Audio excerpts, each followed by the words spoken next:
We just wanted to come to you today and give you a few trend predictions and merchandising tips. We're in the HiEnd Accent showroom, World Trade Center, number 6650. I think that a lot of buyers sometimes are intimidated or it's a little daunting for the task of picking out the right houseware, accessories, and bedding for their stores. But there's really no reason to be, because it follows the fashion trends just like everything else. So obviously leopard is in right now. We have leopard pillows, bed skirts. The romantic look is really big in the industry right now. We have Lily and Luna. It's not as hard as you think it is to pick the right thing. But you also, with bedding, you need to remember you do need a lot of classic styles that are timeless and sell, because it is an investment for your customer. But during the times with everything going on, a lot of people are not traveling now. They're staying home. It's their safe haven, and they want to make it cozy and beautiful and better. Therefore, we are seeing an increase in houseware sales currently. And this would be a wonderful time to introduce it into your store. Another thing that I'd like to talk to you guys about today is your merchandising. Merchandising is key. We see it, we know why we buy it, but most end consumers don't have the vision to see how to pair it with other things, or this color would work great with dark furniture, etc., etc. I'm going to give you some merchandising tips that will help you with that and help sell your product. Some of them are: one, always tell a story with your merchandise.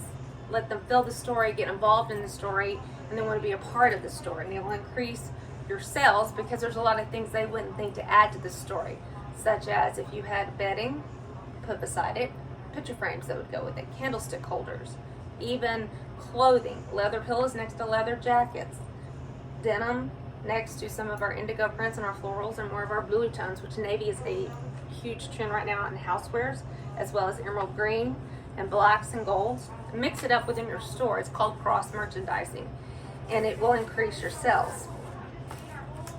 Also, a technique that everybody needs to remember is make your merchandise look fresh and new, even when it's not. Change the location of all your merchandise. I would say, honestly, in every 10 days to 2 weeks, it's good to do a big reshift and a reset with your merchandise, because to them, they think it's new, or they might see it in a new light, or they might be in a new mood, and the way you display it the second time around might draw more attention to that product. It also makes them realize that you are constantly out there looking and buying and trying to find new stuff. It keeps them interested, and it keeps them coming back. Often in small stores you have smaller areas to display in, but it is possible to create a lifestyle in a small space by folding your quilts, by putting all tonal, monotone colors to one another, by putting, maybe if you don't have room to open the quilt up, stack your quilt, but leave your pillow sham with the fill inserted in it so they could see that, and go ahead and start putting it together for them. Don't let a small store, small space deter you from buying bedding or buying large things, because it's all workable and you can make the display work for you. I'm going to give you just a couple of quick, easy merchandising tips to remember. One, ignite the imagination with product groupings and color stories. Again, it draws your eye to the product. Contrasting heights and depths will grab a customer's interest instead of just a flat. They're more prone to turn around and look twice because there's more to see. Use the pyramid principle. Make items look like they're cascading in the line visioned. It's just more appealing to the eye. Half of visual merchandising is geared towards getting the customers to stay in the store long enough to make purchases, to engage them with your displays. A lot of people do not realize how important visual merchandising is. It draws the attention, it shows them how to put it together, and it draws them in, and they're going to see more things, and you're going to have a lot of add-on sales. You can design a wonderful product, but unless it's merchandised right, nobody will see the life of that product. Nobody will see what that product could be, and you're helping them along with that path. So never think that it's not important to merchandise your items. One of my favorite rules is the rule of three. We used to say it when I first started out in the industry. When you do displays, you don't want friends. You don't want even numbers. You always want odd numbers.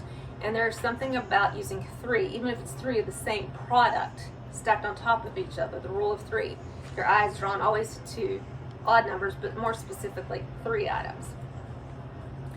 And I also, and just on closing, one of the last things, always remember, even if you do have neutral tone, that color always draws your eye. So have a wow factor or wow statement within your merchandising Or even if it's not necessarily a product, maybe it's a sign you put with it or a floral arrangement, something that'll just draw the eye. I hope all these tips have helped you today, and be sure and check back with us at the next markets for more seminars and tips.